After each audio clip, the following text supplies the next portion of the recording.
Paramashivoham. Om Nityananda Paramashivoham. Om Nityananda Paramashivoham.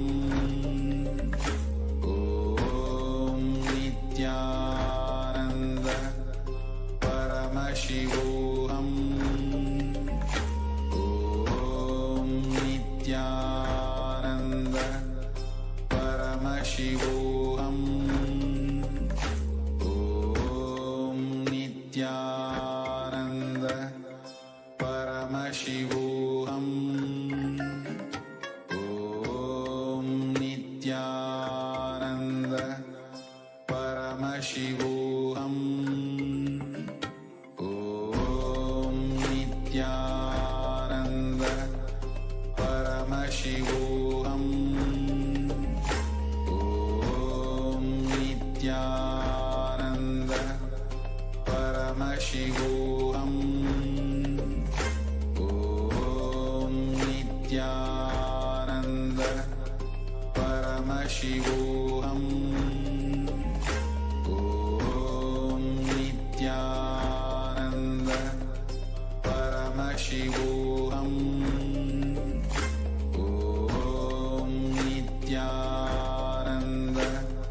Paramashivoham. Om Nityananda Paramashivoham. Om Nityananda Paramashivoham. Om Nityananda Paramashivoham. Om Nityananda Paramashivoham. Om Nityananda Paramashivoham. Om Nityananda Paramashivoham. Now, slowly come down to your physical body and start to wiggle your fingers, your ankles, your knees, your hands and elbows. Now bring the chest to the knees. So roll on the left and right, and slowly lean on one side and rise up. Congratulations, you have completed 108 asana sequence. Now we'll be moving the next 200 asanas of the Dviti Vinyasa Krama, which will be starting with the first asana, which is Yathasanishthasana. Now, as we sit in a comfortable seated posture which brings ease to our physical and mental space, head and spine in a straight line, engage Mool Bandha, hands in Bindu Mudra, index and thumb touching, place it on the respective knees. The Kumbhaka is Samana Kumbhaka. Inhale with the visualize heat or the flame rising up along the spine towards the navel center. Visualize Swamiji in your inner space. Paryankam tatsamakhyatam yatasamstam yata stitihi. The next asana is Samasana. Now with the same seated posture, visualize Swamiji in your space as you take a long deep inhalation and then hold, and then take a prolonged inhalation and then exhale, repeating on the again and again. Idanim garbhininam yogabhyaso yadalago sukha prasavalabhaya prochate pragdane padi. The next asana is Muktasana. Now as you place one foot to the genitals, other foot on the opposite on the top of the other leg, other foot. Now place both the hands palm facing down on the knees. Visualize yourself as a sage liberated by the Supreme Pontiff of Hinduism. Engage Mool Bandha. निपीड्य सीवनीं सूक्ष्मां दक्षिणे त्रितगुल्पतः वामं याम्येन गुल्पेन मुक्तासनमिदं भवेत्. The next asana is Siddhasana.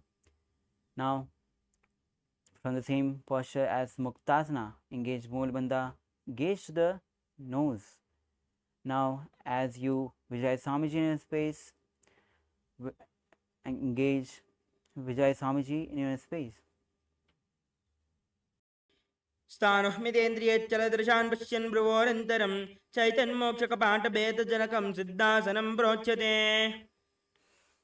The next asana is Siddhyasana. Gaze to the nose and engage Mahamudra Vijay Swamiji in your inner space.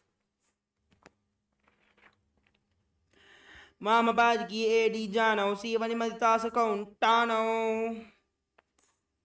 Now release all the bandhas. The next asana is Rudrasana 2.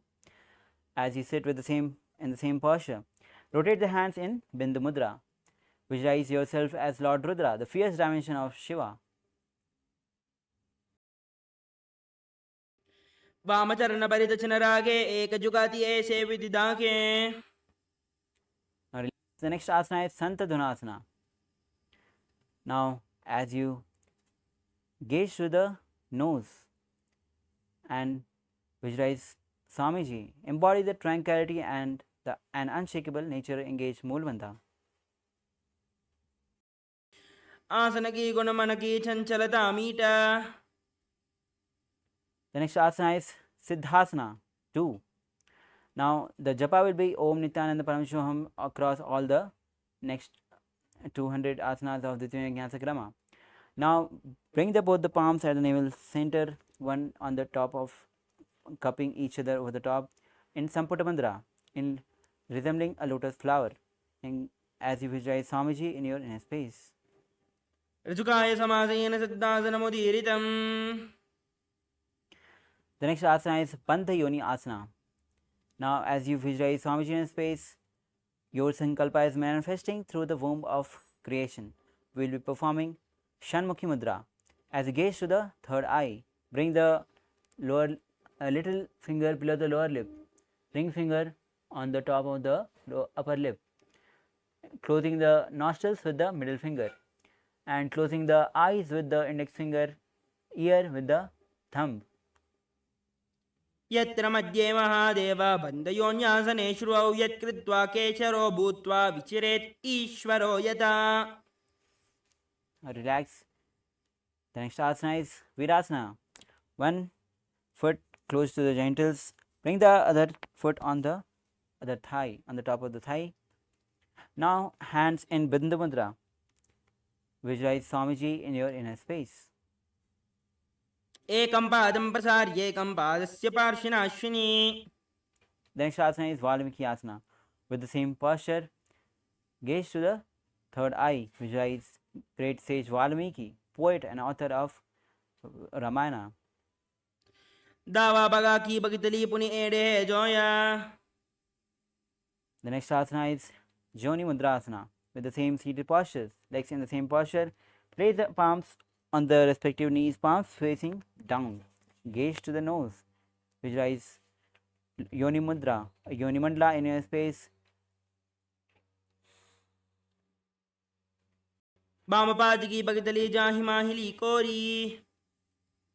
The next asana is Joni Asana. With the same seated posture, switch the gaze to the third eye. Visualize Yoni Mandala representing goddess Devi and Shakti, symbol of creative energy of the universe. योन्यासनं पर्वतेन योगं योगफलेनिलं तत्कालफलं तावत् केचरे यावदेव हि. Now the next asana is Bhadrasana 3. Now bring the soles of the feet together, heels close to the perineum. Now hands interlaced in front of the feet. Engage Moolbandha, Udyanabandha. Gaze to the nose. Visualize Lord Veerbhadra in your inner space. गुल्पौद्विषणस्यादः सीवन्या पार्श्वयोन्योक्षिपेत् सव्ये गुल्पतदा सव्ये दक्ष गुल्पं दक्षिणे. Now release Udyanabandha. The next asana is Aghorasana. As you bring the soles of the feet together, heels close to the perineum. Now gaze to the third eye, visualize yourself as an Aghori. Now roll the tongue up on the roof of the mouth in Kechari Mudra. Now bring the right hand and close the left nostril. Inhale through the right nostril, hold, and exhale through the left nostril and repeat on the other side. पूर्वकः विश्रितगाजो हि माहि विदिशो कीजे सोया. Relax. The next asana is Kaneri Pavasana. As you sit with the soles of the feet together, heels apart, place the elbows on the heels.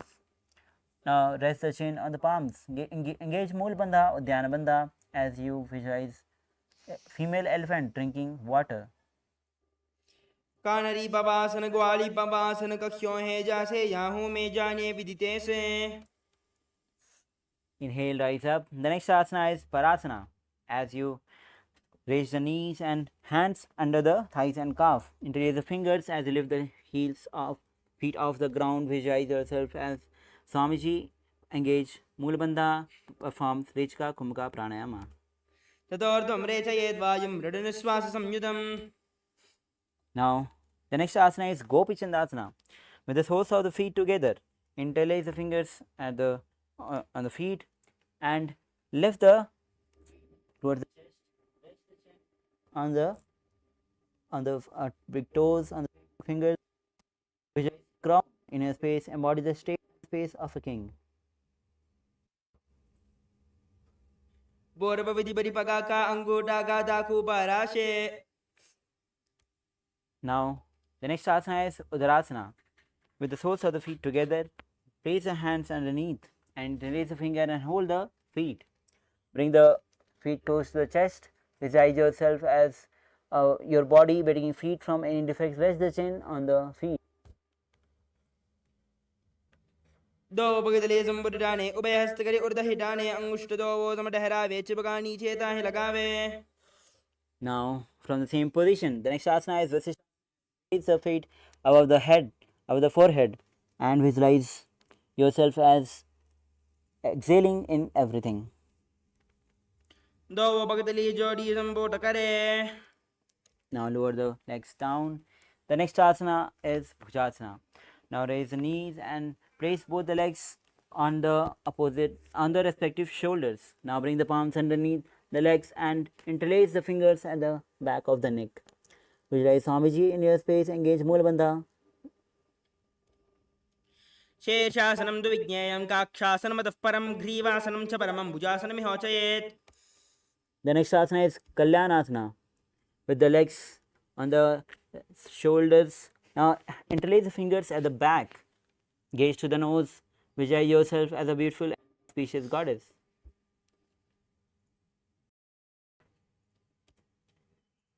दो हाथ बगाम बिच आने तिनको गोडा नीचे टाने बहुरी बागत्या बाहर ल्यावे पुनः युगति ऐसे ठहरावे.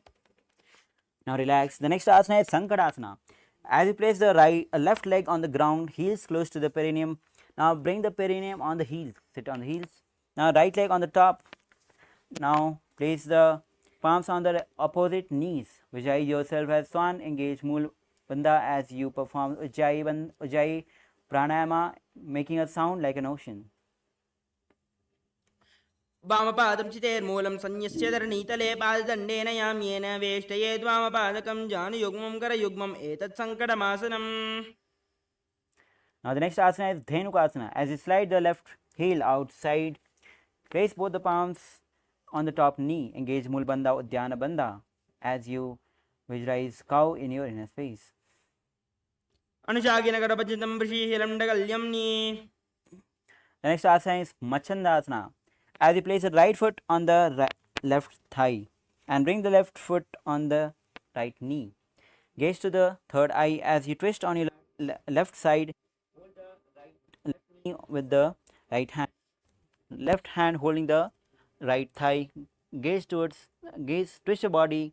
Gaze to the third eye. Visualize Matsindranatha, the master of Hatha Yoga in your space. वामचरिंग परिदर्शन राने वामहस्तपिष्टी दिशाने बहरौ दचन बाजहे जो ईता की नलजू पकड़े सोई. Now one twist your body. The next asana is Machandrasana 2. Hold the opposite big toe in the Prana Mudra. Now as you lean forward, bring the forehead on the ground. Now chest touching the heels. Visualize Swamiji in your space. प्रथमजी मनोचरण जो वाम जंग बरे राके सो ईदा के कड़ी सोल्यावे बहरो युगति यह और करावे.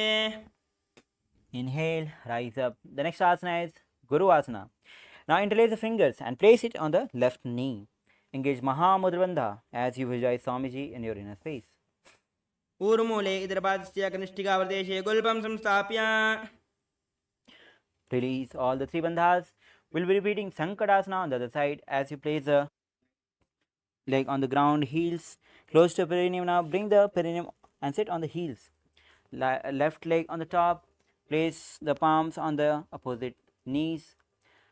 Engage Mool Bandha as you visualize yourself as a swan. वामपादं चिदेर्मूलं संयस्य धरणीतले पाददण्डेन याम्येन वेष्टयेद् वामपादकं जानयुग्मं करयुग्मम् एतत् सङ्कटमासनम्. The next asana is Dhenukasana. As you slide the right foot outside on the sides, place both the palms on the top knee. Engage Mool Bandha, Uddiyana Bandha as you visualize cow in your inner space. अनुशागिनगर पंचितं वृषिहिलण्डकल्यं knee. Now release Uddiyana Bandha. The next asana is Machandrasana. As you bring the left foot on the right thigh, right foot on the left knee. Now as you twist on your right side, bring the left hand and place it on the right knee and the right hand holding the left thigh. Gaze to the third eye, visualize Matsyendranath in your inner space. वामजंगपरिदृष्टाने वामहस्तपिष्टि दिशाने बहुरौदचनवादहे जो एताकी नलजोपकरे सोयी. And twist your body. Now the next asana is Machandrasana. Hold the big toe of the opposite leg in Prana Mudra. Lean forward and bring the forehead on the ground. Try to touch the chest to the heels. Vijay Swamiji in your inner space. प्रथमजी मनोचरण जुजो ई वामजंग परे राखे सो ईता की AD कड़ी सोलावे बहरो युगति यह और करावे. Inhale, rise up. The next asana is Guru Asana. Interlace the fingers and place it on the right knee. Engage Mahamudra Bandha as you visualize Swamiji in your space, performing Ujjayi Pranayama, making a sound like an ocean.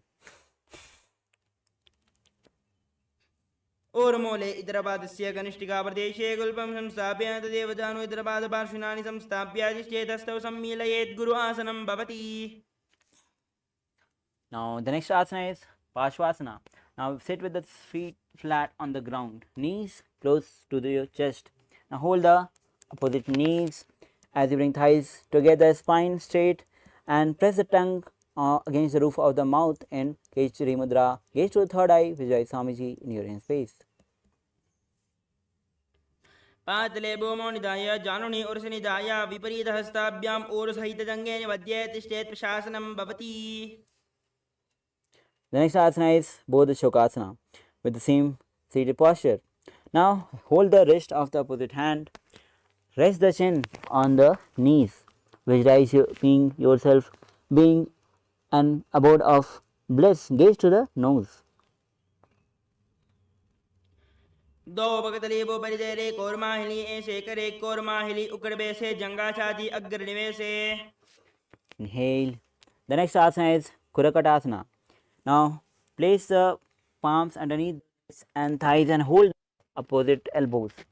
Bring the feet a little closer as you visualize Swamiji in your space. Gaze to the nose. Perform Ujjayi Bandha, Ujjayi Pranayama.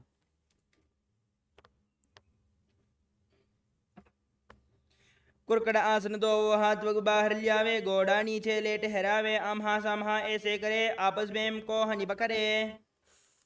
Now inhale. Next asana is Sumati Asana with the same seated posture. Bring the right foot on the top of the left, toes facing, both the toes facing upward, heels on the ground. Now gaze to the nose, visualize great sage Maharishi Sumati in your inner space. मूल द्वार धरती परिडाने दावा पग बरदच पद आने दाई भक्ति को ले आवे हाथ एक Amtar ठहरावे. Inhale. Now the next asana is Dandasana. As you sit with both the legs extended forward, toes facing up, interlace the fingers and raise it above the head, elbows straight. Engage Mahamudra Bandha. Visualize Swamiji in your own space. Gaze to the nose. इदानीं गर्भिणीनां योगाभ्यासो यथा लगो सुखप्रसवलाभाय प्रोच्यते प्राग्धने पति. Slowly release all the three bandhas. Now the next asana is Arambhasana. Now with both the hands in Prana Mudra, with hold the big toes with the index and the middle finger. Now as you lean forward, bring the head to the knees, gaze to the nose, engage Mahamudra Bandha. दो पग मेरी बाबसारी बगा का अंगोटा पगटेरे लाड़ गोड़ा लगावे. Inhale, rise up. The next asana is Vidokasana. As you bring the knees little up, slightly up. Now hands underneath, holding the foot with the respective hand, lean forward, gaze to the nose, visualize Swamiji in your inner space. प्रथम पेशे दो बाबसारी कचक ऊर्ध को कुरडो दारे. Inhale, rise up. The next asana is Jalandhar Pavasana. As you bring the soles of the feet together. Now place the palms underneath the legs, palms facing up, lean forward, place the mouth, nose, forehead on the feet. Visualize Swamiji in your inner space. दो AD महिला के दीजिए हाथ बसारी. Inhale, rise up. The next asana is Urdhva Paschimottanasana. As you extend the legs forward, toes facing up. Now we are entering into one of the difficult asanas. Please make sure if you can perform. Now bring the leg back, neck. If you can't place on the back of the neck, place it on top of the shoulder or at chest level. Now from that position, if you can lean forward, the knees, hold the right foot with both the hands, gaze to the nose, visualize Swamiji in your inner space. पश्चिमदानवत् संस्थितं कृत्वा एकं पादं ग्रीवायां धृत्वा तिष्ठेत् ऊर्ध्व पश्चिमदानं भवति. Inhale, rise up. Now with the again hold at the back of the neck. Lie down at the back. Hold the leg right foot with the right hand. Left foot with the right hand. Gaze to the nose, visualize Swamiji in your inner. उत्तानशयनी एकैकं पायी ग्रीवायां विन्यस्य इतरहस्तेन भावाग्रं गृहीत्वा.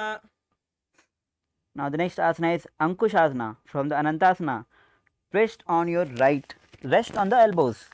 Now hold the left foot with the right hand. Visualize Swamiji feeling in complete control.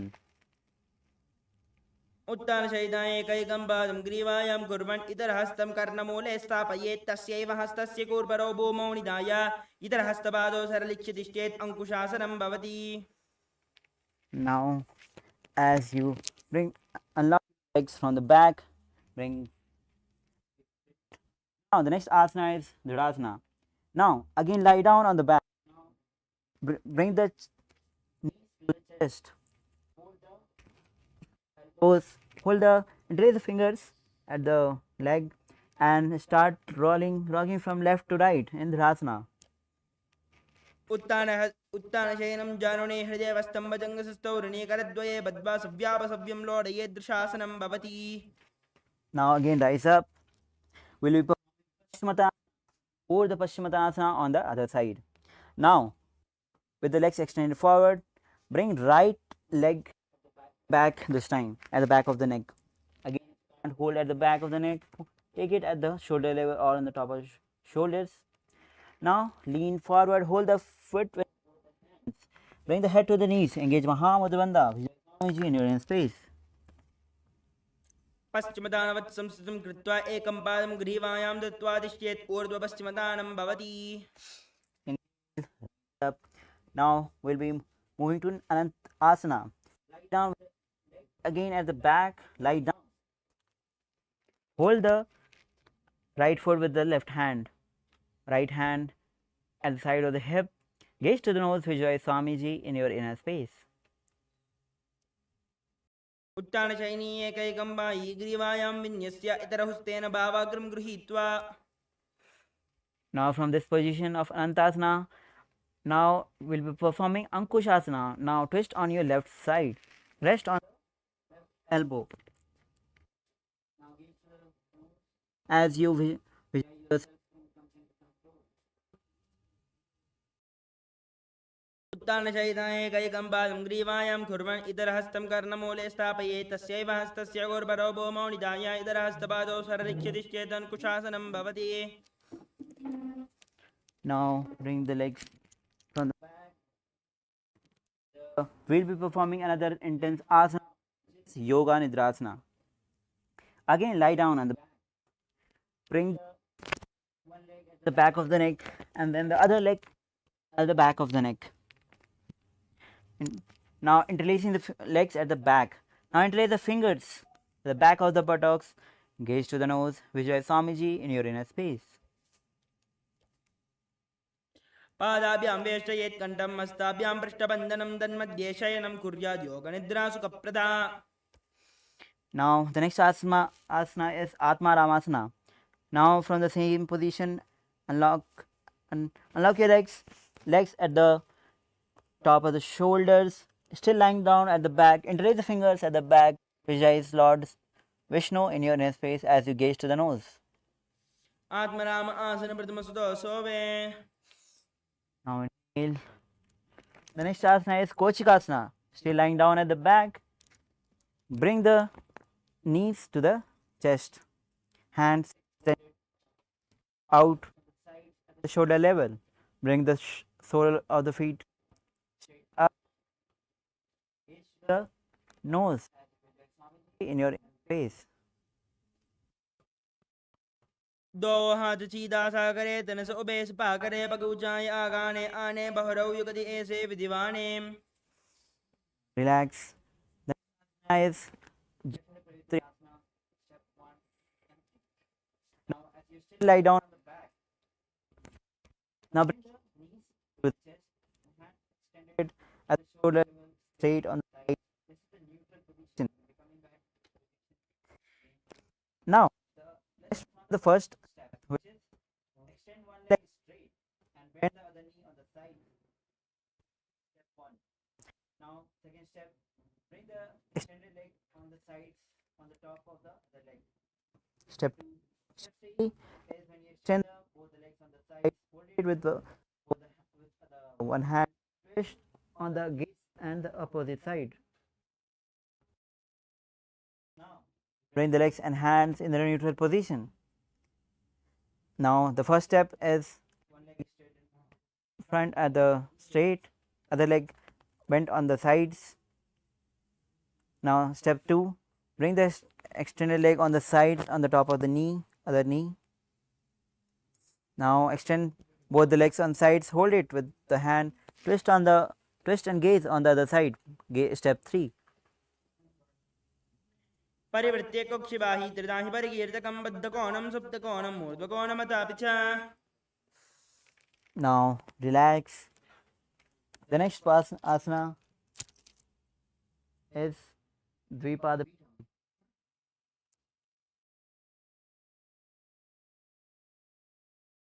The next asana is Dvipada Pitham. As you lie down on the back, hold the ankles of the respective foot. Now, as you visualize as a steady bridge, now lift the hips high, engage Mool Bandha, Jalandhar Bandha as you gaze to the nose. परिवृत्ति प्रतिक्रियायुतं द्वन्द्वापि सर्वबलप्रदं गर्भिणीनां दुर्बलामि इति Gargi जगादनो. Now lower the body down slowly. Next asana is Paryankasana. Now still lying down at the back. The palms at the shoulders, palms top of the shoulders. Now palms facing towards the body. Now visualize yourself as visualize Swamiji as you lift the hips high. Now try to bring the feet and hands closer as you can.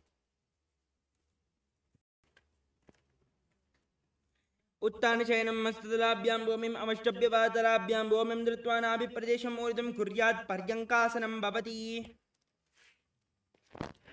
Relax from this intense asana. The next asana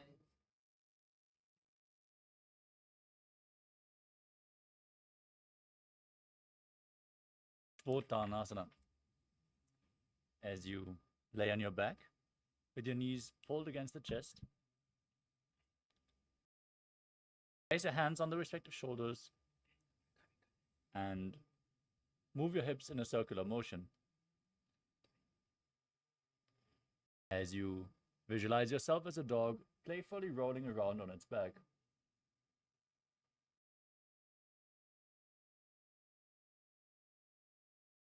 शवचरीरं संस्थाप्य जानुनी सम्मील्य नाभवानीये हस्ताभ्यां कन्दरां बद्ध्वा भ्रामयेत् श्वत्थानं भवति.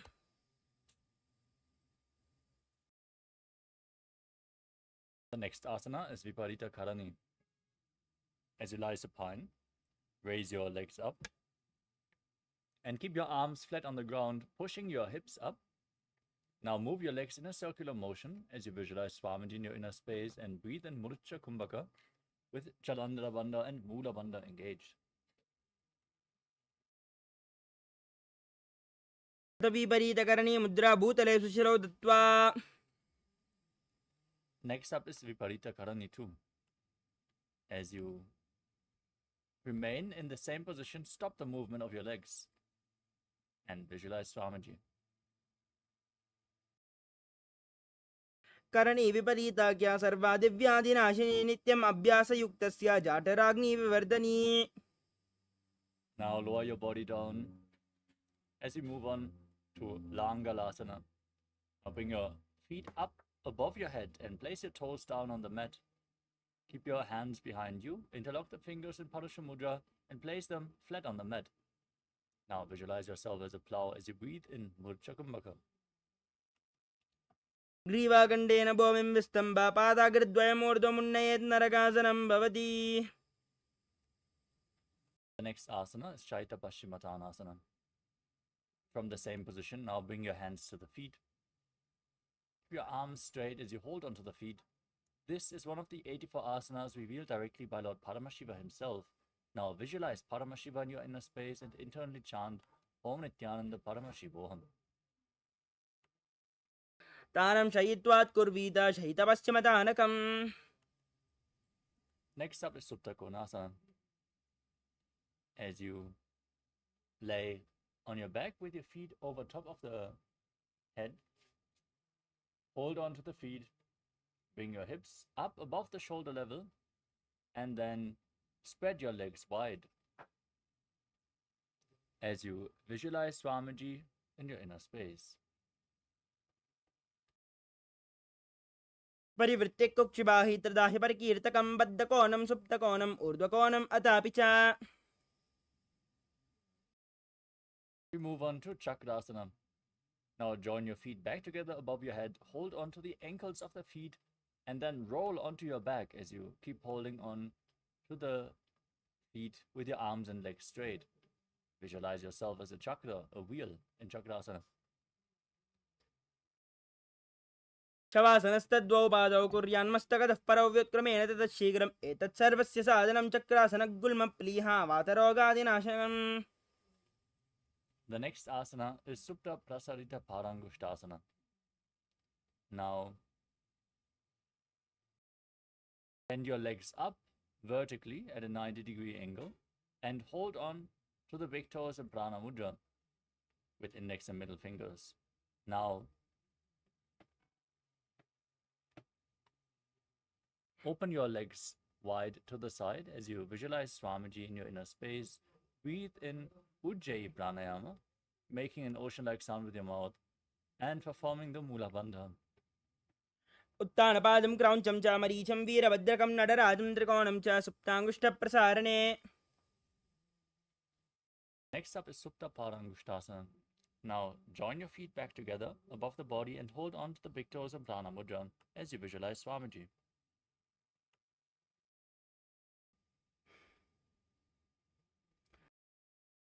उत्तानपादं क्रौञ्चं च मरीचं वीरभद्रकं नटराजं त्रिकोणं च सुप्ताङ्गुष्ठप्रसारणे.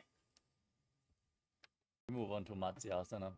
From the same posture, now cross your legs into Padmasana. Lay on your back as you bring your arms above the head, holding on to opposite elbows above your head. Lay flat on the mat as you gaze to your nose and visualize Matsya, the fish avatar of Lord Vishnu. मुक्त पद्मासनं कृत्वा उत्थानशयेन आचर्य कूर्पराभ्यां शिरो वेच्य मत्स्यासनं तु रोगः. Next up is Parasharamasana. Laying in this position. Now, place the backside of the right hand on top of the left palm, with the palms facing up. Gaze to the tip of your nose and visualize Lord Rama in your inner space.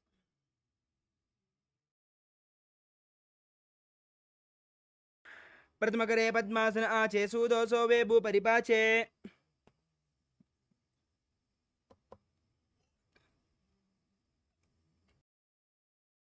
Next up is Sarvangasana.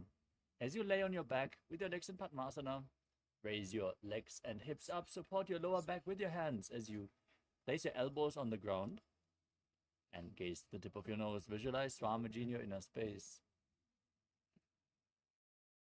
प्रथमकरे पद्मासन आचे सूदोसो वेबु परिपाचे.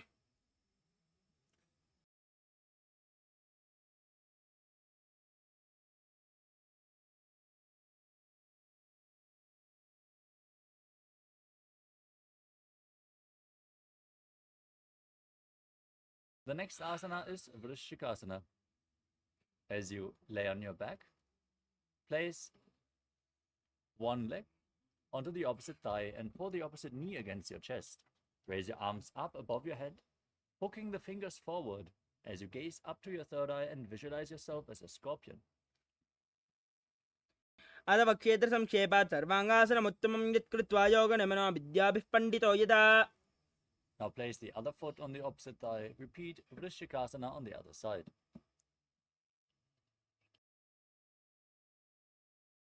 प्रथमशयन सूदो शीशके शके संधि सूदाके.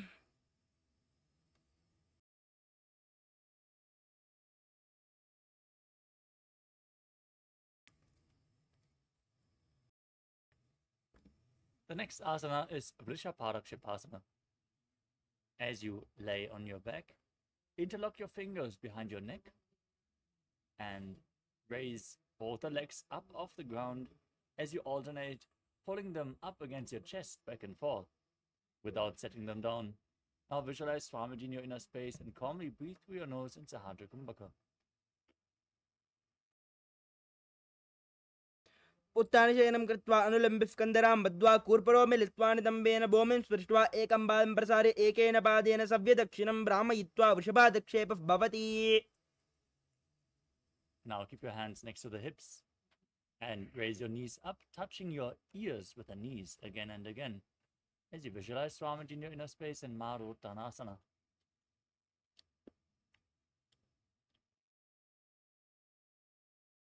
प्रत्तान संस्थितिः कृत्वा जानुद्वयं पर्यायेन कर्णयो संस्पृशेत् मरोत्थानं भवति. The next asana is Vrikasana. As you lay on your back, place your feet flat and stand up and sit back down, laying back down as you visualize yourself as a wolf. अथ उत्थानशयनं कृत्वा पादतलाभ्यां भूमिं धृत्वा उत्तिष्ठेत् वृकासनं भवति. Next up is Luthasana. As you lay on your back, kick your legs up over your head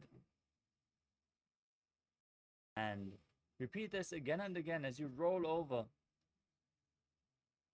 Finally, laying down in a prone position.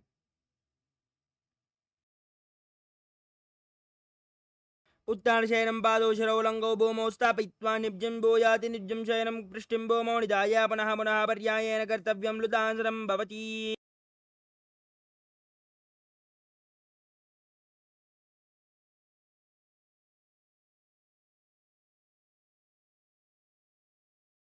As you lay on your stomach with your hands by the shoulders, now contract your lips and make a whistling sound while inhaling as you visualize yourself as a chariot carrying warriors into a battle for Dharma on your chariot back in Sadatasana. निब्जं शयनं कृत्वा नाभिं भूमौ निधाय. Next up is Dehal Ulanganasana. As you Keep your hands on the mat, push your body up into a plank position, and jump your feet in between the hands back and forth as you visualize yourself transcend body and mind.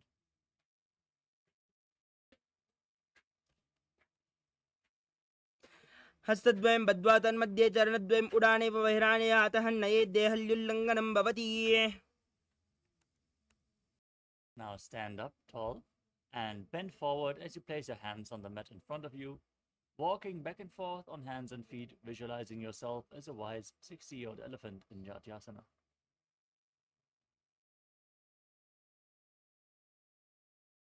अथ जाट्यासनं वक्ष्ये येन जातस्मरो भवेदस्तान् त्रिभूमौ च गमनम् आगमनं ततः.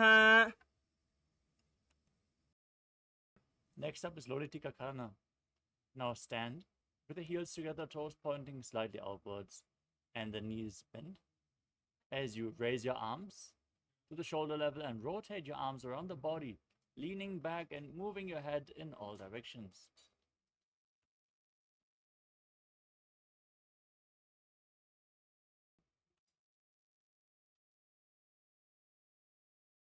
The next asana is Satapasana.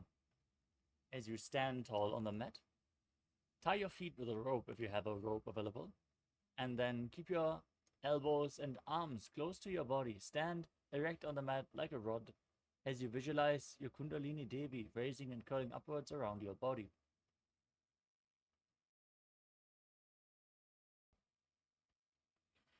अथ सर्पासनं वक्ष्ये वायुपानाय केवलं शरीरं दण्डवत्तिष्ठेत् रज्जुबद्धस्तु पादयो यावयी कूडली देवी कूडलाकारमङ्गुले.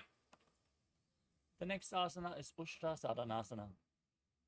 As you lean forward, place the backside of your hands on the mat and step your feet on top. As you walk around on the mat, visualizing yourself as a camel.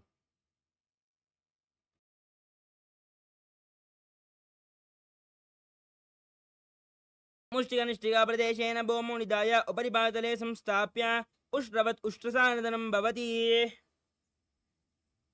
Next up is Ashvasana. Now hold the toes from the outside. Step your toes on the fingers and walk around as you visualize yourself as a horse. मुष्टिकटिष्ठिका प्रदेशेन भूमौ निधाय उपरिपातले संस्थाप्य अश्ववत् शरीरं चलनीयम् अश्वासनं भवति. The next asana is Kapota Nitakasana. As you stand on the mat with the feet together, interlock your fingers behind your body in Padusha Mudra and pull your hands down towards your calves. Lean back, tilt your head back, and open up your chest widely as you visualize yourself as a soaring bird diving. पातले भूमौ निधाय पृष्ठभागेन हस्तौ जङ्घापर्यन्तं नीत्वा कपोतनिटकं भवति.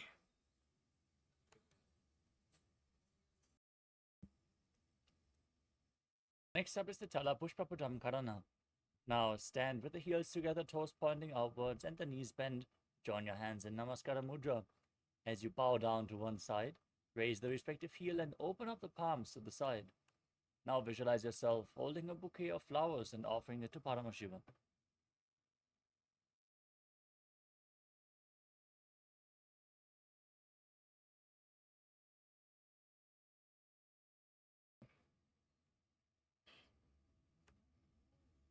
The next asana is Khadgasana. As you stand on the mat, visualize yourself as a rhinoceros, gaze to the tip of the nose, and then lay down on your stomach and jump your feet back up towards the hands. Join your hands in Namaskara Mudra, symbolizing the horn of the rhinoceros. निरासर्दमासनं कृत्वा पातलाभ्यो भूमिमौष्टभ्य उत्तिष्ठेत् खड्गासनं भवति. Next up is the Uttanottanam. Now sit down all the way or as low as you can towards the mat and stand back up again and again.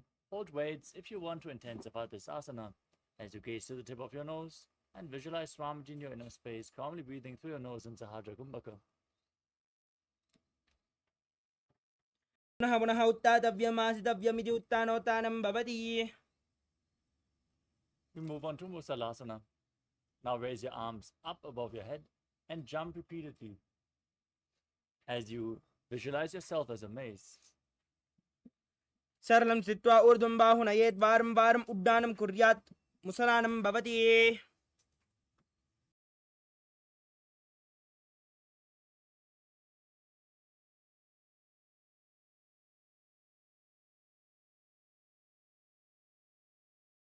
The next asana is Uchya Shakasana. Now, take one foot and pull it up against your chest, and then sit down and stand back up with the other leg, alternating on both sides as you gaze to your nose and visualize Swamiji. हस्तद्वयेन धृत्वा तिष्ठेत्. Next up is Parshvajanukarna. Now, stand with one toe facing outwards, the knee slightly bent, and raise the opposite knee against your chest, then circling the knee with your arm, hand in a fist, placing the other hand on the inner respective thigh.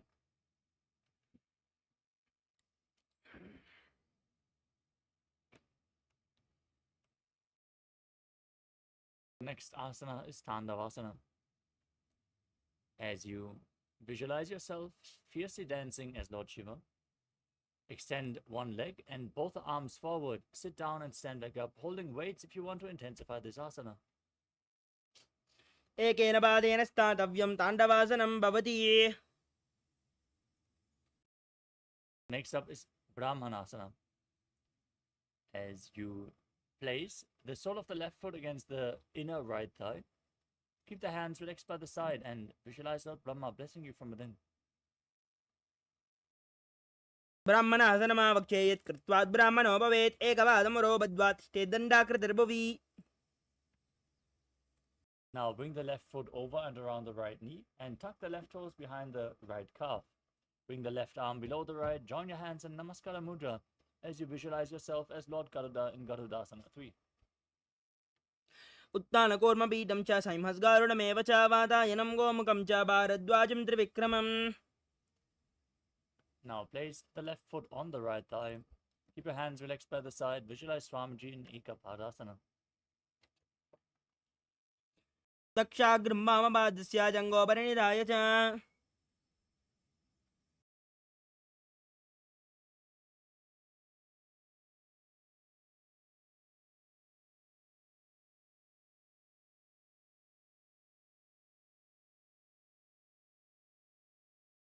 Next asana is Dhruvasana, the post-up posture.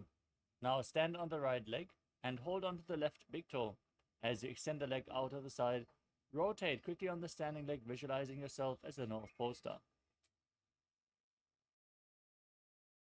एकेन हस्तेन दण्डरूपस्य एकस्य पादस्याग्रं धृत्वा इतरपादतलं भूमौ निधाय त्वरया ब्राह्मणं कर्तव्यं ध्रुवासनं भवति. Next up is Trivikramasana. Now bring the left foot behind your neck if you can. Otherwise, you can pull the foot against your chest or place it on your knee. Then stand tall on the mat. You can hold on to a solid object for stability as you sit down and stand back up. एकेन पादेन स्थातव्यं ग्रीवायां पादं संस्थाप्य स्थातव्यम् उत्थातव्यं त्रिविक्रमासनं भवति. Now repeat Parshvajanukarana on the other side. Pull the other knee up against your chest. Stand with the other leg slightly bent with the toes pointing to the side. Hands in a fist. एकेन पादेन स्थातव्यं ताण्डवासनं भवति. As you move on to Tandavasana, visualize yourself fiercely dancing as Lord Shiva. Hold weights if you want to intensify this asana. Sit down and stand back up on one leg. एकेन पादेन स्थातव्यं ताण्डवासनं भवति. Now place the right foot to the inner left thigh as you visualize Lord Brahma blessing you from within in Brahmanasana. ब्राह्मणासनमावक्षे यत् कृत्वात् ब्राह्मणो भवेत्. Next up is Garudasana 3. Now intertwine your arms and legs. Bring the right leg over top of the left knee and bring the right arm below the left. Join your hands in Namaskara Mudra and visualize yourself as Lord Garuda.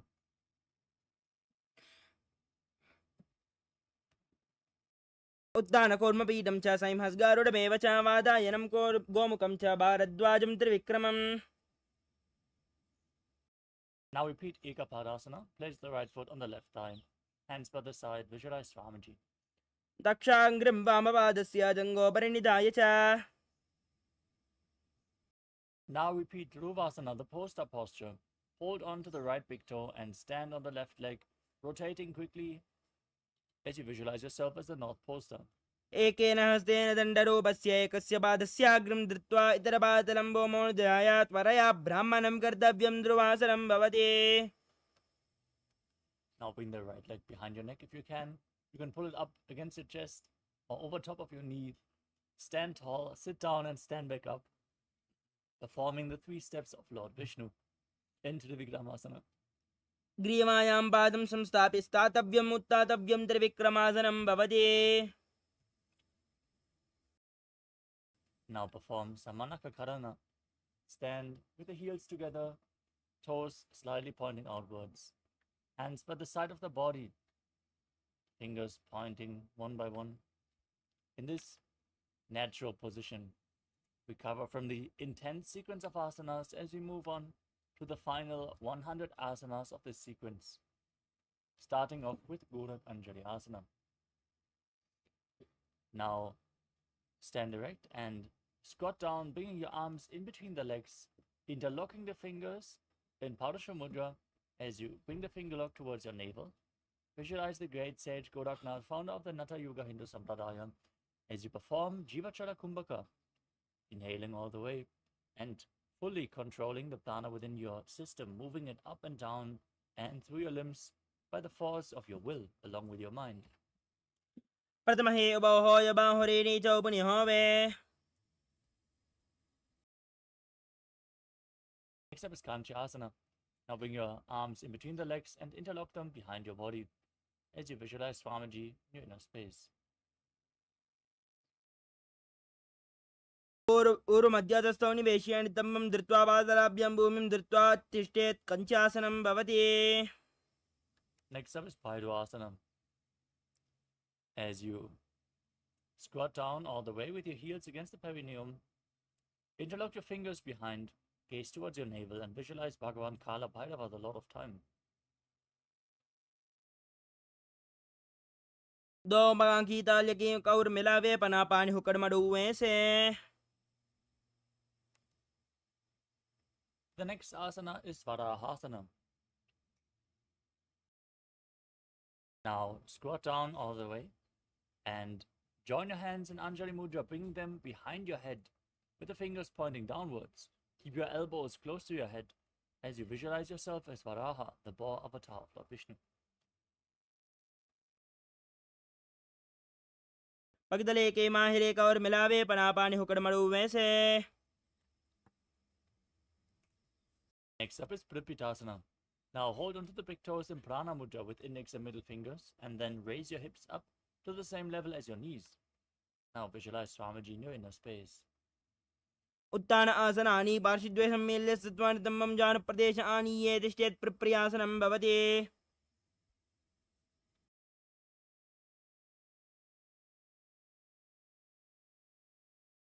Next up is Bakasana. Now place your hands flat on the mat in front of you and place your knees onto your arms towards your armpits. Lean forward and down as you raise your feet off the mat and balance on your arms, visualizing yourself as a crow. हस्ताभ्याम् अमरिमौष्टम्बा जानद्वयं नाभो सम्मील्य जङ्घुरी संस्थाप्य तिष्ठेत् बकासनं भवति. The next asana is Sushtanga Kapali Asana. With your hands on the mat and knees on the arms, place your head on the ground, lift your feet up and then raise them up, crossing them into Padmasana. Now visualize Swamiji in your inner space as you gaze to the tip of your nose. Perform the Jivachara Kumbhaka, move your retained prana up and down and through the limbs of your body. आसन Gaughan कपाल आचौ होयि. Next up is Guptasana. Now come to a kneeling posture with your heels outside the hip, the toes touching behind your body. As you place your hands on the thighs, gaze to your nose and visualize you're sitting in the secret seat with Paramashiva and Guru.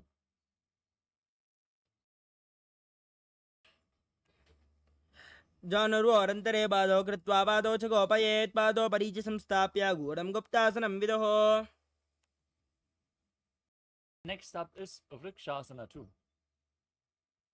As you place your hands on the mat in front of you, raise your legs up into a handstand posture. You can lean against the wall or ask a partner to assist you in this asana. as you purify all the 7 chakras by the practice of this posture. Now visualize yourself as a tree with deep roots growing into the ground as you breathe calmly through your nose in Sahadra Kumbhaka. सप्तचक्रक्षालनाय vrikshasana Now join your hands and feet close together in Shiva Asana. As you gaze to your third eye, contract the perineal floor, pull the Tejas energy up, flowing upwards towards your third eye, rejuvenating your body and bringing divine radiance to your being. दो पग जोई गुलबमा हिला जानो दो हाथ जोई संपुट करे Now place your hands flat on the mat, shoulder width apart. Lower your body down and push it back up again and again as you visualize yourself as a fish in Matsyasana too. निब्धं शयनं कोर्परो पार्श्वभागायां मृद्वाकृत्या स्थलाभ्यामोमिमवष्टभ्य वारं वारं उड्डानं कुर्यात् मत्स्यासनं भवति. Now lay down on your stomach, place your hands on the hips and raise your chest from left to right as you visualize yourself as a snake in Sarapasana too.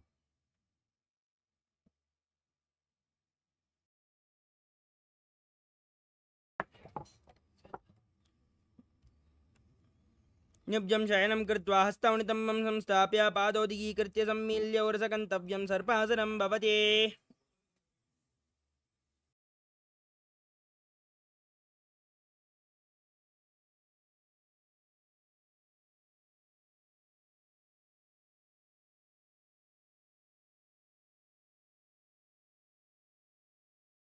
Next up is Niralambanasana. Lay on your stomach, place your elbows on the mat and keep your hands in Padma Mudra, the lotus mudra. As you place your chin on the hands, point your toes backwards and feel self-supported and completely independent. कराभ्यां पङ्कजं कृत्वा तिष्ठेत् कोर्बरया Sukhde मुखमुन्नमनुच्चाये निरालम्बनमासनम्. Next up is Chakrasana. As you lay on your stomach, bend your legs to raise your feet and place your hands on the mat. Straighten your arms, raise your chest and bend backwards.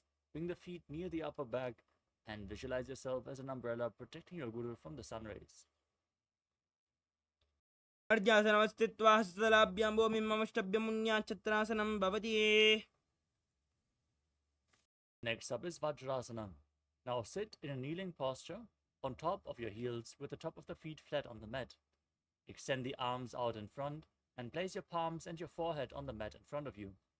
Gaze to your nose and visualize yourself as Vajra, the weapon of Indra, symbolizing your indestructibility. इदानीं गर्भिणीनां योगाभ्यासो यथा लघो सुखप्रसवलाभाय प्रोच्यते प्राक्तने पतिये. Next up is Meshasana. As you place your hands on the mat in front, raise your hips up into Gajasana and alternate striking the ground with your hands as you visualize yourself as powerful as a ram. गजासनसंस्थितौ एकैकं बाहुं भूमौ ताडयेत् मेषासनं भवति. Next up is Ajasana.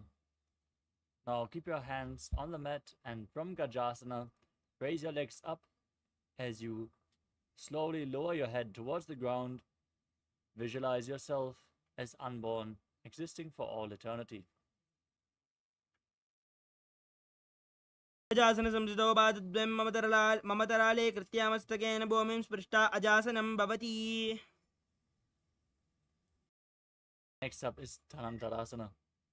In a kneeling posture, hold onto the big toes and pull them against your perineum.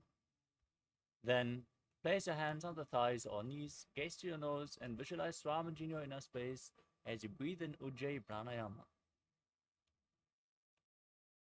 भवति परिहाता की काकशेषौ बनाशरामोडी बगा की अंगुली अग्रिमेरु लगावे. Next up is the Angamuttanam. Now interlace your fingers in front, move them from left to right, up, down in all directions, giving massage to various different joints and muscles of your body. Then repeat the movement behind your body as well.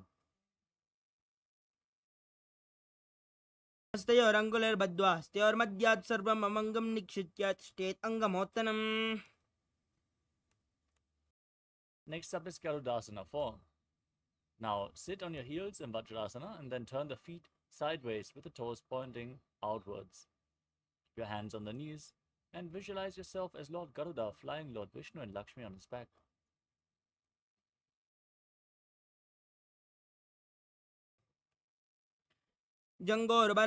जङ्गोरुभ्यां दरां पीड्या सर्कयो द्विजानुनो जानुपरिक्करद्वन्द्वा गरुडासनमुच्यते. Next up is Ananda Mandirasana. Now keep the feet together as you open your knees wide. Hold on to your ankles behind your back as you place the front of the buttocks on the mat. Gaze to your third eye in Shambhavi Mudra with eyes opened wide. Visualize yourself residing in the blissful space of a temple.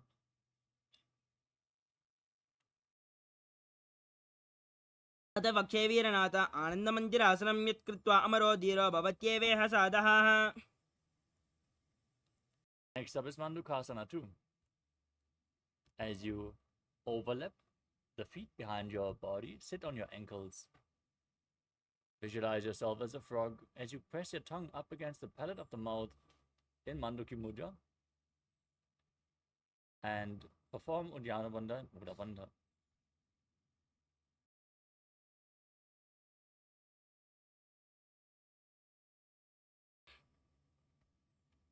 पृष्ठं सम्पीडिगुल्पाभ्यां जान्वङ्गे सवलयाकृतिः.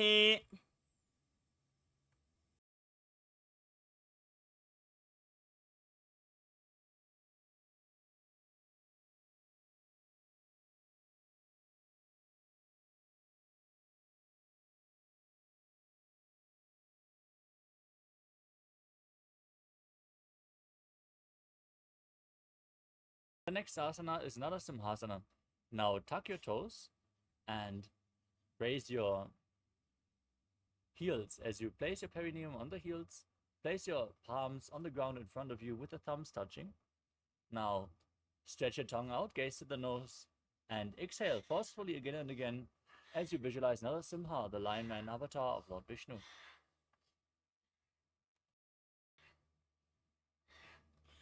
दो बना पानी होए वैसे AD Mailer गुड़ा निवेशे सुम शरीर नीका ठहरावे NASA अग्रदृष्टि कोल्याबे.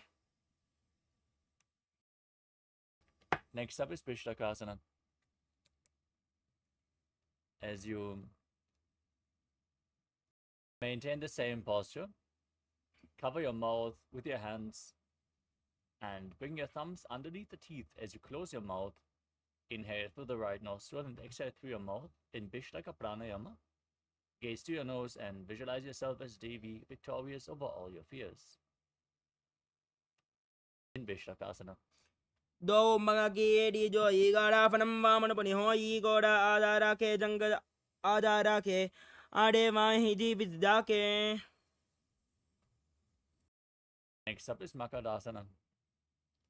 Now place the top of the feet flat on the ground and the soles of the feet together as you sit down on the heels.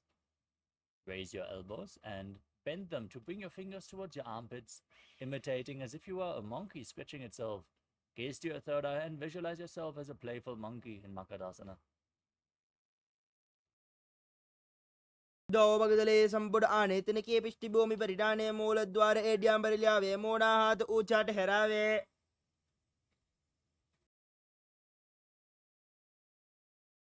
Next up is Vajrasangarasana.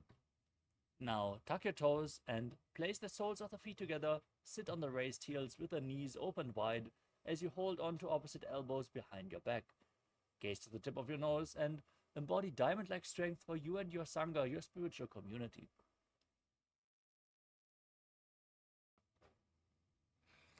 प्रथम बना पाने होए बेसे दो वो add गोड़ा निवेशे गोड़ा उबारा के तीरा आड़े वाई पसारे धीरा.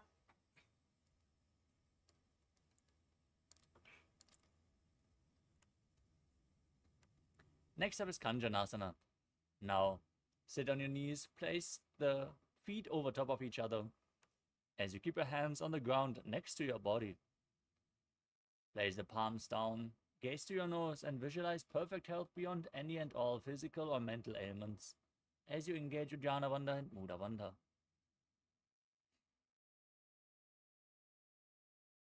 कञ्जनासनमावक्षेत् कृत्वा सुस्थिरो भवेत्. Next up is Kurmasana. Keep your feet overlapping and place your hands on the knees as you contract your upper back and neck like the shell of a turtle. Gaze to your nose and visualize yourself as a turtle with a stable body and mind to live for centuries. गुल्बोजोषणस्यादौत्क्रमेण समाहित ऊर्जकायशिरो ग्रीवं कूर्मासनमीरितम्. The next asana is Yogasana. Keep your hands on the knees, relax your upper body and neck as you gaze to your nose and visualize Swamiji in your inner space. गूढं नियम्य गुल्बाभ्यां क्रमेण समाहितः योगासनं भवेदेति योगविदो विदुः. Next up is Vijogasana.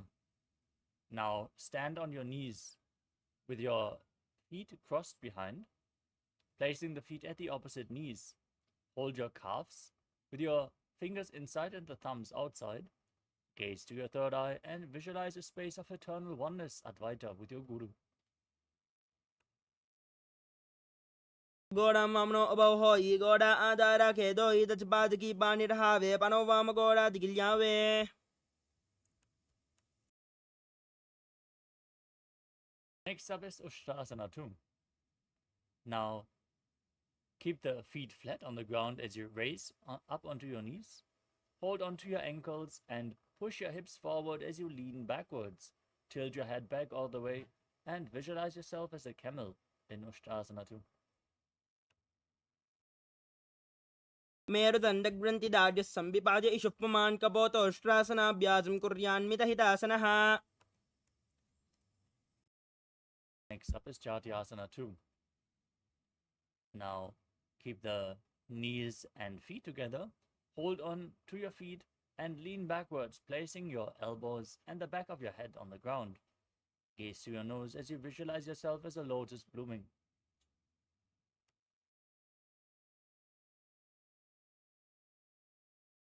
दो AD संबुड़करे सोरे मूलद्वानि दरिदरे पनोपानि होकड़ होय बेसे बहुरी पिष्टि जिशकर जु ऐसे.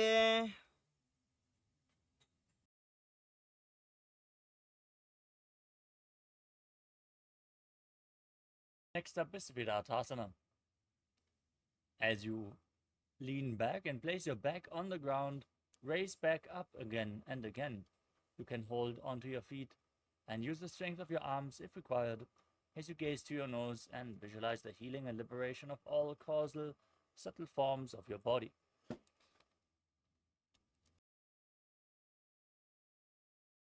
जंगाप्तिवो मौनिदाय जंगोरदरयो ऊरुनी संस्थाप्य वृष्टिवं संवारंवारं स्पृशेद् विराटासनं भवति. The next asana is Kapotasana. Now hold on to the soles of your feet with your hands and lean back all the way. Bring your forearms on the ground behind you. As you bring your head in between the feet, visualize yourself as a beautiful dove and breathe in Ujjayi Pranayama.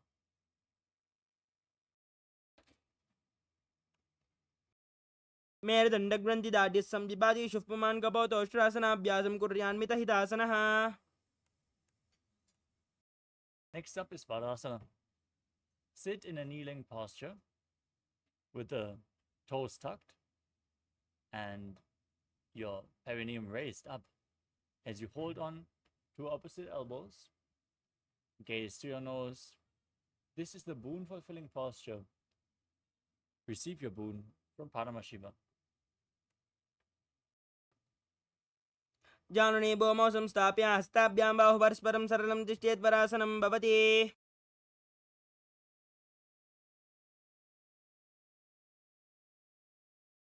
The next asana is Varahasana 2. Now sit in a kneeling posture with the toes tucked on top of your heels. As you lean forward, place your forearms on the mat and rest your head on your hands. As you visualize yourself as Varaha, the boar avatar of Lord Vishnu in Varahasana 2. सूर्यं चन्द्रं वेदनानि कथयन्ते कूर्परो भूमौ स्थापयित्वा. The next asana is Mundasana. From the kneeling posture, place your forearms on the ground, shoulder width apart. Then interlock your fingers Place your head on the ground, support your head with your hands as you raise your hips, walk your feet forward, and then lift your legs up straight into a handstand. You can lean against the wall for support if needed. As you gaze to the tip of your nose, visualize yourself as a lob tree and breathe through your nose in Sahadra Kumbhaka. मुण्डासनं वक्ष्ये सर्वेषां प्राणिनां सुखम् ऊर्ध्वमार्गे पदे दत्त्वा धारयन्मारुतं सिद्धिः. Gently lower your legs down and come to a kneeling posture as you lean forward and down in Andhasana, placing your head in between the knees. Hold onto your head with your elbows outside the knees. Inhale through your nose in Sahadra Kumbhaka as you exhale through your mouth, and gaze to your nose, visualizing Swamiji in your inner space. प्रथम भगदली समट हेरावे कौर माहिली उभय मिलावे पना पानी हुकड़ कर बेसे दो एड़ी गोड़ा निवेसे.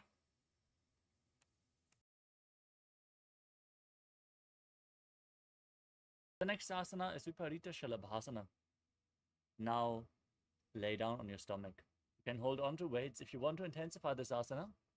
As you extend your arms up above your head and then raise your legs, chest and arms off the mat, visualizing yourself as a locust.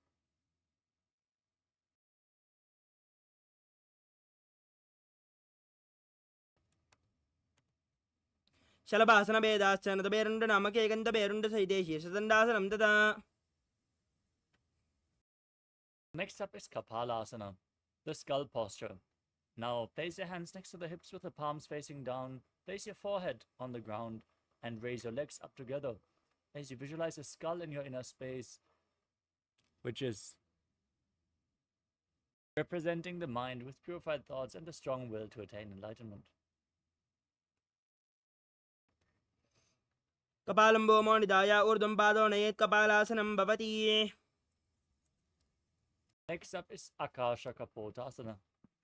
Keep your arms on the ground by the hips and then raise your hips up. Bring your legs up over top of your body, placing the feet on the mat in front of your head if you can, as you visualize yourself as a free and open dove.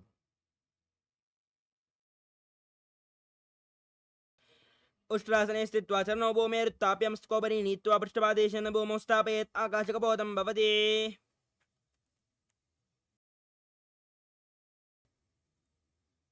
Next up is Chatakasana. Now sit in a kneeling posture. Place your navel on your knees, your forearms on the ground in front of you. Be sturdy as you visualize yourself as a sparrow. कूर्बरापर्यन्तौ हस्तौ धरामौष्टभ्यजानुनेन अवौ सङ्कुचितिष्ठेतं चरकासनं भवति. Next up is Vrishikasana 2. With your forearms on the ground, raise your hips up above your body.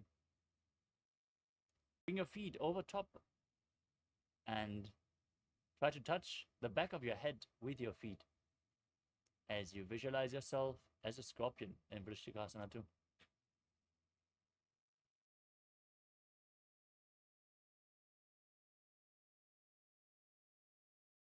शिवपुच्च प्रतिमाङ्घ्रिपार्श्वे धृत्वा सुशीले चिबुकं विदार्यकौ. Next up is Vrishasana, the bull posture. As you sit with your perineum on the right heel, keep the left foot outside the hip. Place your hands in front of the knees and visualize yourself as a bull as you start breathing in Antarangaka Kumbhaka. Inhale forcefully through your nose. Hold the breath for a short while and then slowly exhale again through the nose in Antarangaka Kumbhaka. याम्यं गुल्पे पादमूले वामभागे पदेतरम्.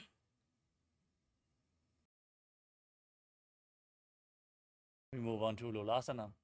Now raise your body up and balance on your arms as you cross the toes of the left foot over the right. Visualize Swamiji in your inner space. लोलासनं सदा कुर्यात् वायुलोलापघातनात्. Now place your perineum right on the left heel as you repeat Vrishasana on the other side, bringing your right foot outside of the hip.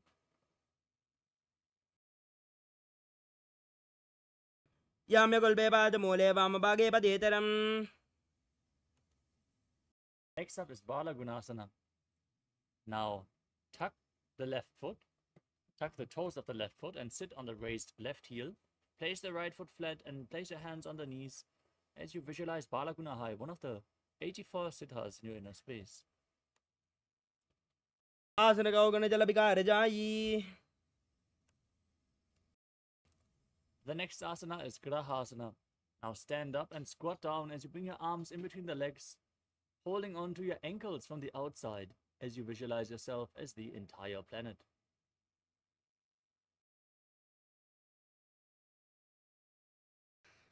पादले भूमौ संस्थाप्य जानमध्ये कुर्बरो संस्थाप्य कल्पप्रदेशो धृत्वा तिष्ठेत् ग्रहासनं भवति. Now repeat Bala Gunasana on the other side. Tuck the right toe, sit on the right heel. Visualize Bala Gunahai.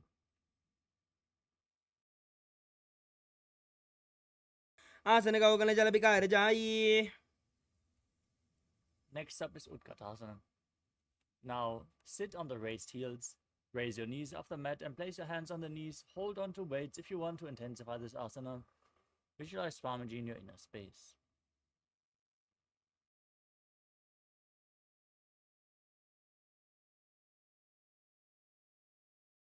Yujas Fijosti Yeta Urdvajanu Yatrasane. The next asana is Vajra Sangarasana 2. Now sit on the raised heels with your soles of the feet together, the knees opened wide, and hold on to opposite elbows behind your back as you visualize Swamiji in your inner space.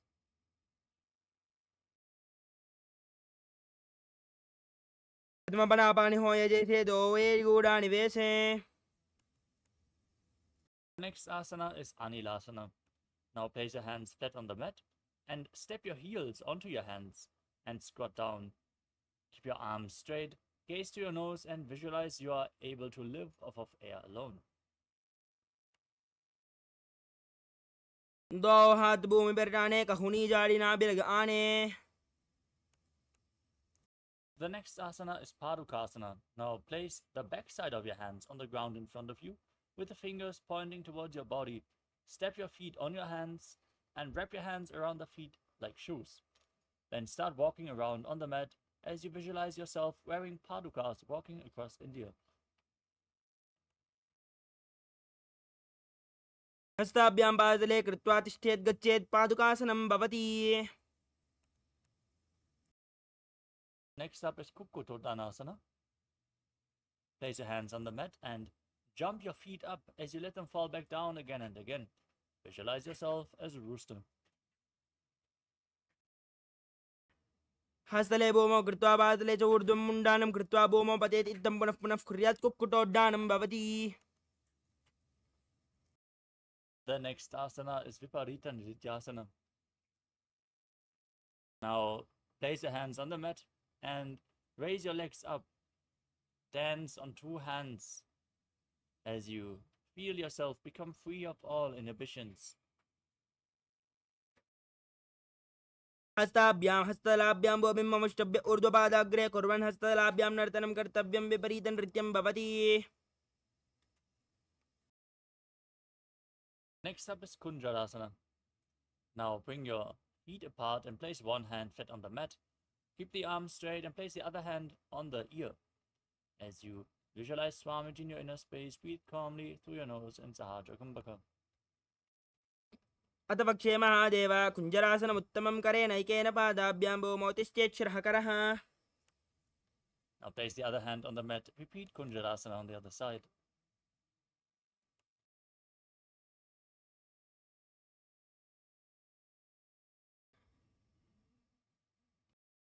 अथ पक्षे महादेव कुञ्जरासनमुत्तमं करेण ऐकेन पादाभ्यां भूमौ तिष्ठेत् शिरःकरः.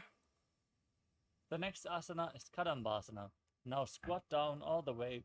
Hold on to your ankles as you lift your feet off the mat and visualize yourself as a Kadamba tree, a pious tree that promotes a long life. Ramayana refers to the Kadamba fruit as one of the preferred fruits of ascetics. पार्श्वेभ्यां भूमिम् अमुष्टभ्य हस्तद्वयेन गुल्पा धृत्वा तिष्ठेत् कादम्ब भवति.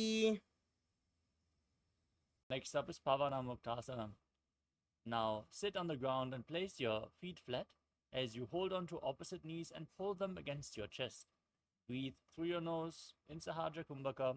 Lead the prana along your spine as you visualize any excess vata being released from or balanced within your system. द्वयोस्तु पादयोः पाणिं लात्वा सुस्वनितम्बके जानुनि वक्षसि साधुर्बभ्रतीकरवन्दने. The next asana is Chakorasana. Now bring one leg behind your neck and extend the other leg forward as you keep your hands at the side and lift your entire body up off the mat, gazing up towards your third eye and visualizing yourself as a powerful source of energy. पूर्वदानं चतुष्पादं पीतं वज्रासनं तथा चकोरक्रौञ्च शलभभुजङ्गमपि वृश्चिकम्. Next up is Dhanurasana 2. Now keep one leg extended, hold on to both the big toes in prana mudra with index and middle fingers, and pull the left foot towards your ear as you visualize yourself as a bow. पूर्वदानं चतुष्पादं पीतं वज्रासनं तथा चकोरक्रौञ्च शलभभुजङ्गमपि वृश्चिकम्. The next asana is Ashtavakrasana. Now, place the left foot over top of the left shoulder, hook the right foot over the left, extend both legs out to the side as you lean forward, find balance, lift your body off the mat and visualize yourself as a flying crane. पादाङ्गुष्टौ पाणिभ्यां गृहीत्वा श्रवणावधि धनुराकर्षकाकृष्टं धनुरासनमीरितम्.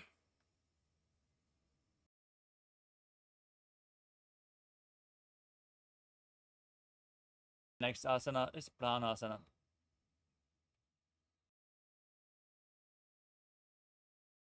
Now, place the right foot on the left thigh and place the left foot flat on the mat. As you bring the left shoulder underneath the raised left knee, push the right knee to the mat and gaze up towards your third eye as you visualize yourself being immortal and able to exist solely from prana. एतत् प्रभेदं वक्ष्यामि करोति यस्य चामरः एकपादमरो बद्ध्वा स्कन्धे न्यपादरक्षणम्. Next up is Parshvamatsyendrasana.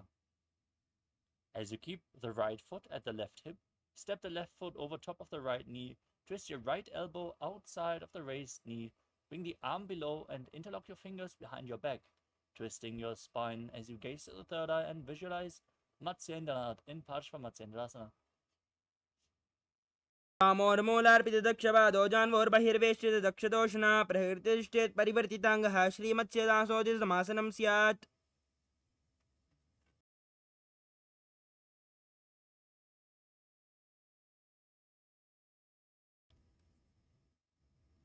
The next asana is Chakorasana on the other side. Now, raise the right foot behind your neck. Keep the left foot straight as you lift your entire body up. Gaze to your third eye and visualize yourself as a powerful source of energy. पूर्वदानं चतुष्पादं पीतं वज्रासनं तथा चकोरक्रौञ्च शलभभुजङ्गमपि वृश्चिकम्.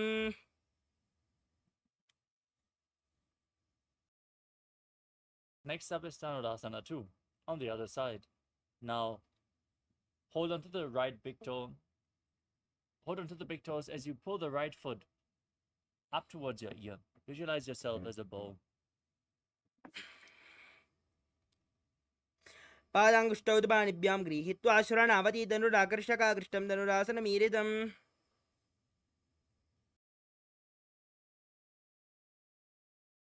Next up is Ashtavakrasana. Now, place the right leg over top of the right shoulder, hook the left foot over top, extend the legs to the side as you lean forward and balance on your arms, visualizing yourself as a flying crane. वासिष्ठमदकौण्डिन्यम् ऊर्ध्वकुक्कुटमेव च अष्टावक्रमदोतानं मयूरं सेतुबन्धनम्.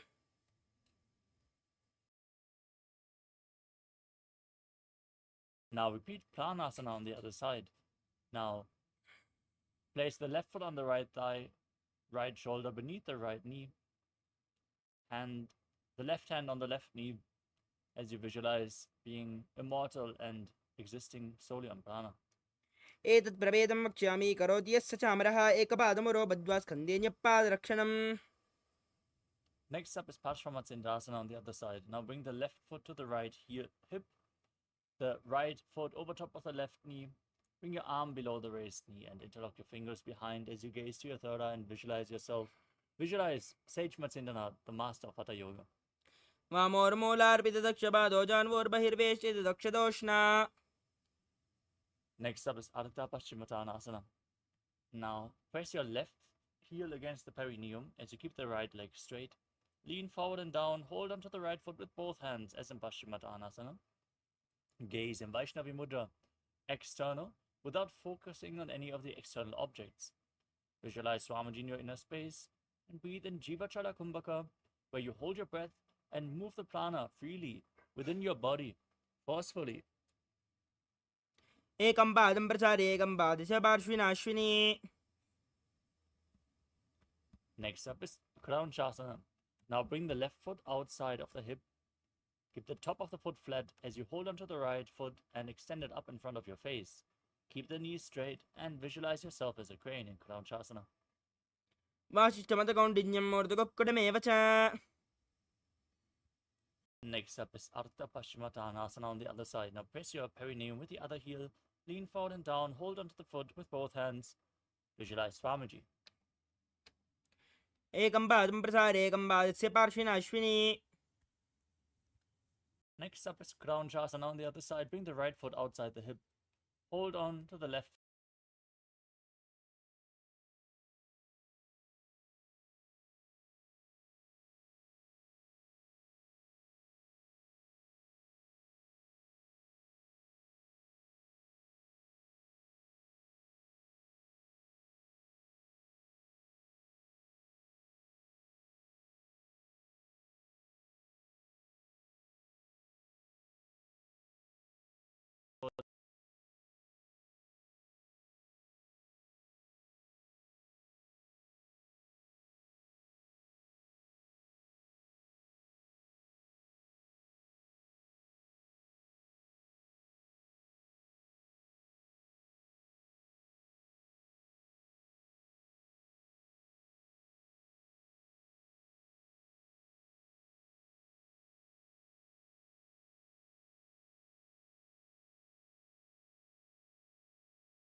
Right foot outside the hip.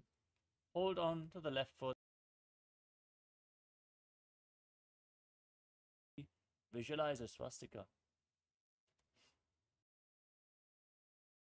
जानुर्वोरन्तरे सम्यक् कृत्वा पातले उभयर्जुकाय समासीन स्वस्तिकं तत्पचक्षते. Next up is Gorakshasana. Maintain the same posture. Cover your heels with your hands. Gaze to your nose and visualize the great sage Goraknath, founder of the Natha Yoga Hindu Sampradaya, as you lock your chin and contract the perineum in Jalandhara Bandha and Mula Bandha.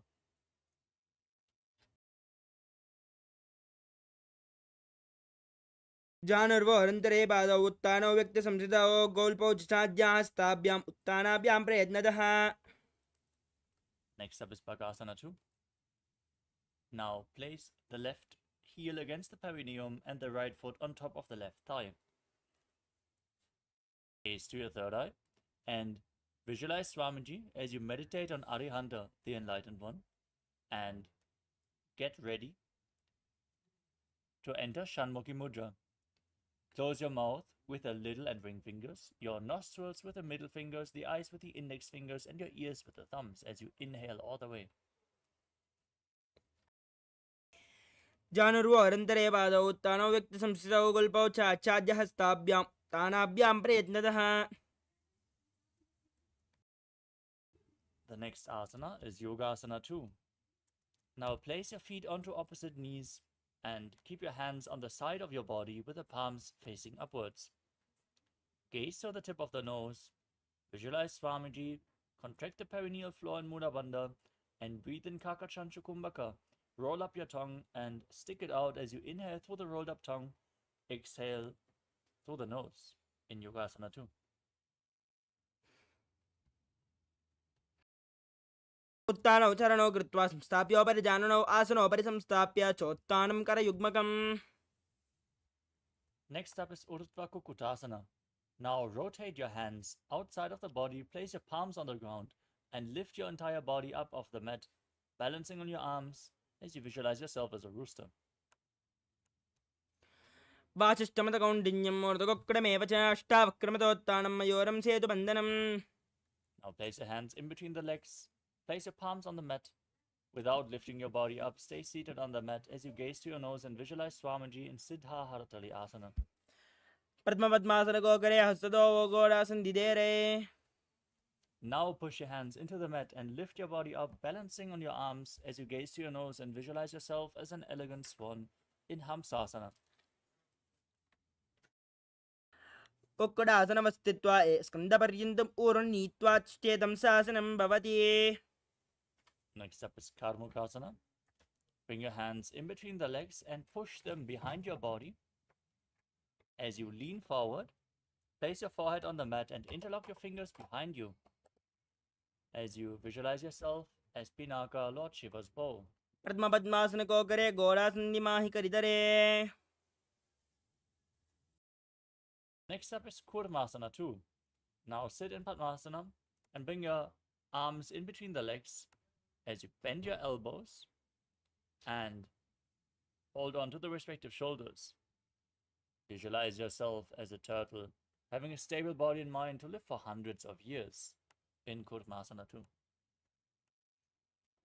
बामी जंगवर दक्षिणपाव दहिनी जंगवर बामिल्यावे. Next up is Grandhi Bedasana. Now tuck your chin to the chest, contract the perineal floor as you hold onto the shoulders with your arms in between the legs in Padmasana. Gaze to your nose and rejoice, knowing you're sitting in Shiva's secret knot posture. अथ वक्षे नीलकण्ठ ग्रन्थिभेदासनं शुभं यत्त्वा रुद्रोपवे क्षिप्रं सूक्ष्मवायुनिषेवनात्. The next asana is Uttana Kurmasana. From the same position, roll onto your back and gaze to your nose. Hold onto your shoulders as you embody a turtle laying on its back.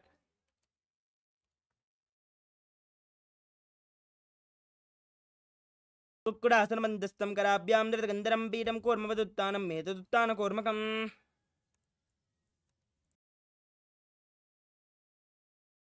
Next up is Pangu Kukkutasana. As you sit in Padmasana, bring your hands in between the legs and place one palm on the mat as you hold its wrist, with the other hand raising your body up on one arm. Visualize yourself as a rooster.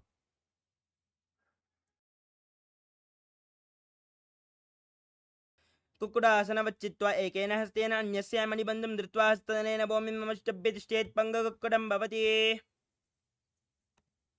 Place the other hand flat on the mat. Repeat Pangu Kukkutasana on the other side. कुक्कुडासनवच्चित्वा एकेन हस्तेन अन्यस्य मणिबन्धं धृत्वा हस्तनेन भूमिं नमश्चभ्य तिष्ठेत् पङ्गकुक्कुटं भवति. Next up is Gritrasana. Now sit in Padmasana, place your elbows on the toes, interlock your fingers and place your chin on your hands as you press your thumbs against the throat, visualizing that you have gone beyond all greed and covetous. कुक्कुडासनवच्चित्वा एकेन हस्तेन अन्यस्य मणिबन्धं धृत्वा. Next up is Padmasana 3. Now place the back side of one hand onto the other palm, palms facing up as you gaze to the nose, visualize Swamiji and engage all three bandhas, Mahamudra Bandha. उत्तानौ चरणौ विधाय विधिवच्छक्तिरस्तव्यो गिरात्. Next up is Padmasana 4. Now place your hands on the knees in Padmasana. Gaze to your nose and visualize Paramashiva in your inner space. Internally, chant the mantra, Om Nityananda Paramashivoham. एतत् पद्मासनं कुर्यात् प्राणवायुप्रसिद्धये शुभासनं सदा ध्यायेत् पूरयित्वा पुनः पुनः.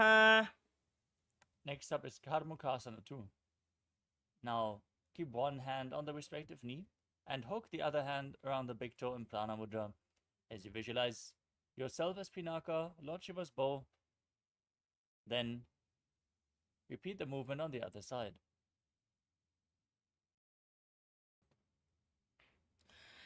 अतान्यासनमावक्ष्य योगपूरकरक्षणात् कृत्वा पद्मासनं पाद अङ्गुष्ठजङ्घयोः स्थितम्. Next up is Karmukasana 3. Now sit in Padmasana and cross your arms behind your back, holding on to the big toes in Prana Mudra. As you engage all three bandhas, visualize yourself as Pinaka, Lord Shiva's bow. कर्मुकासनमाक्षित्य उदरे पूरयेत् सुखं तदा वायुर्वसो याति कालेन सूक्ष्मवायुना. Maintain the same posture but raise your chest, gaze up to your third eye. Visualize yourself as the action of Paramashiva's third eye, destroying anything you come across. ओरभ्यामुपरिस्थाप्य पादयुग्मं प्रयज्ञतः दक्षिणं सव्यदेशे च सव्यं दक्षिणदेशके. From Dridhasana, now lay down on your back. As you keep your arms crossed behind, holding onto the big toes if you can. Visualize yourself as a snake and gaze to your nose as you breathe through the nose in Sahadra Kumbhaka in Nagarasana. पद्मासन कोटाने दो हाथ पांचाने आने पाद अंगोटा पकड़े आने सोवे कहुन्या कुल्या पानी. Now free your arms and legs, lay on your back and pull your knees against your chest and circle them with your hands. Interlock your fingers and squeeze your body into a ball in Kandukasana. पेत्रासने स्थित्वा हस्तपादान् निष्कुष्य ऊर्ध्वं नयेत् पृष्ठवंशेन भूमिं पोतते कन्दुकासनं भवति. Next up is Urdhva Now interlock your fingers behind your neck, place your feet flat on the mat and gaze to your nose as you visualize Swamiji in your inner space.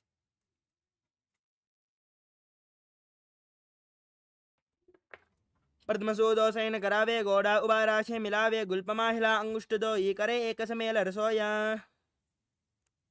Next up is Marakata Pitasana. As you lay on your back with your feet flat, place your upturned palms underneath your heels. Push your hips up, lock your throat, breathe in Mudra Kumbhaka as you visualize yourself as a powerful alpha ape.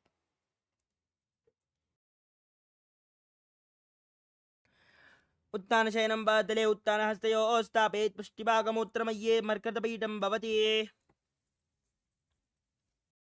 Next up is Uttana Shikhi Pitakasana. Lay on your back and raise your hips up. Support your hips with your hands. Elbows should bear the weight of your body. Point your toes, straighten your legs as much as possible as you gaze to your nose and visualize Swamiji in your inner space. उत्तानशयनं बादले उत्तानहस्तयोः स्थापयेत् पृष्ठभागमूत्रमय्येत् मर्कटपीठं भवति. Next up is Narakasana. As you lay on your back, raise your legs up and keep your arms flat. Visualize yourself blissfully traversing Narakaloka unscathed in Narakasana. ग्रीवाखण्डेन भूमिं विस्तम्भ पादाग्रद्वयमूर्ध्वमुत्रेत् नरकासनं भवति. Now bring your hands to the lower back in Tiryan Naukasana, straightening your legs and then lowering and angling them, engaging your core as you visualize yourself as a boat crossing the ocean of samsara.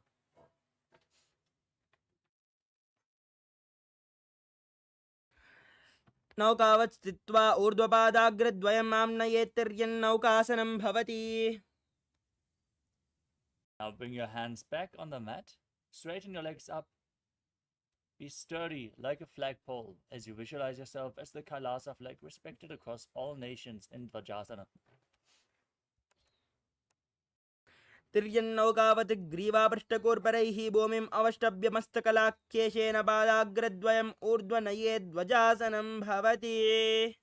Now lower your body down flat on the mat for the final asana of the sequence, Mritasana. Keep your arms next to the hip. Visualize your body is dead and the Supreme Pontiff of Hinduism, Swamiji, is liberating you as you perform Shakti Chalan Mudra, pulling the Kundalini Shakti up along your spine all the way to the crown of your head. Unclutch from any micro movements of the body and mind. Internally chant Om NITHYANANDA Paramashivoham. उत्तानं शववद्भूमौ शयनं तु शवासनं शवासनं श्रमहरं चित्तविश्रान्तिकारणम्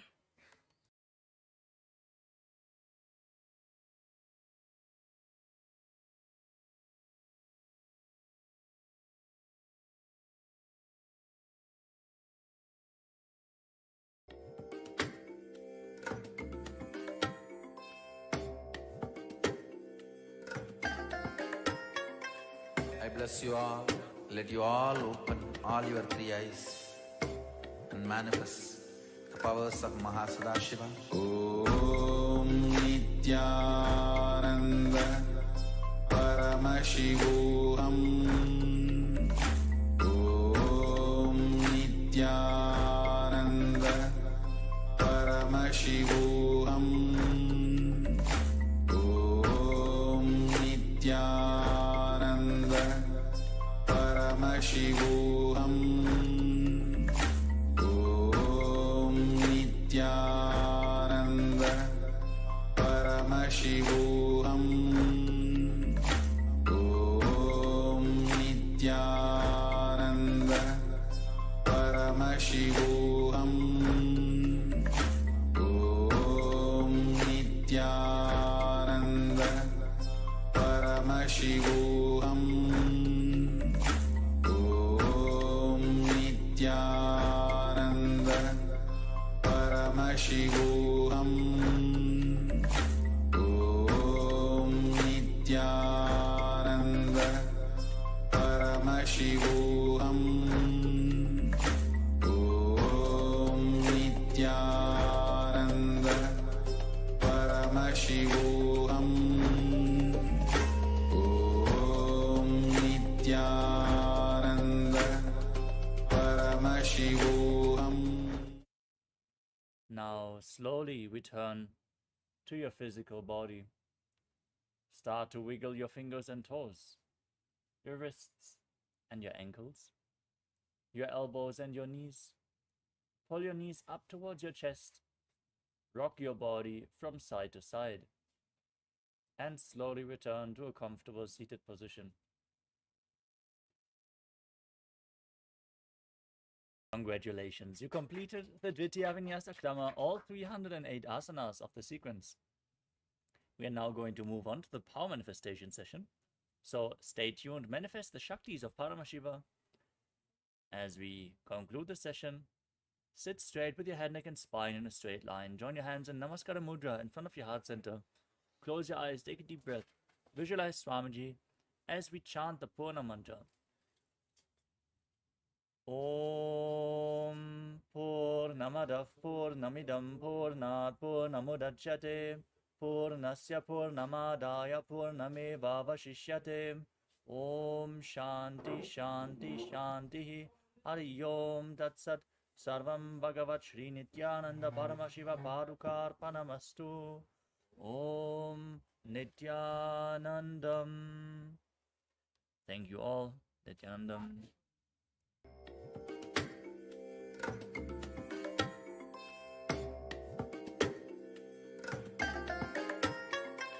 I bless you all. Let you all open all your three eyes and manifest the powers of Mahasada Om Nityananda Paramashivoham. Om Nityananda Paramashivoham. Om Nityananda Paramashivoham. Om Nityananda Paramashivoham. Om Nityananda Paramashivoham. Om Nityananda Paramashivoham. Om Nityananda Paramashivoham. Om Nityananda Paramashivoham. Om